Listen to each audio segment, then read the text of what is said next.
မြန်မာနိုင်ငံရဲ့ပထမဆုံးအမျိုးသမီးပါဠိပါမောက္ခအမည်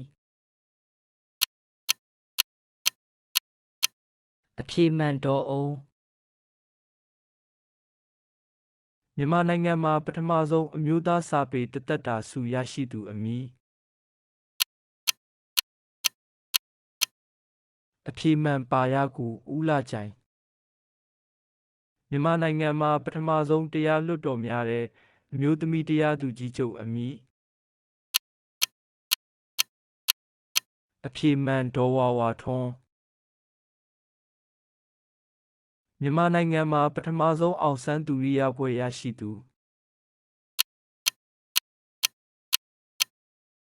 အဖြေမှန်ဗိုလ်မှူးအေးချိုမြန်မာနိုင်ငံရဲ့ပထမဆုံးကာကွယ်ရေးဦးစီးချုပ်အမည်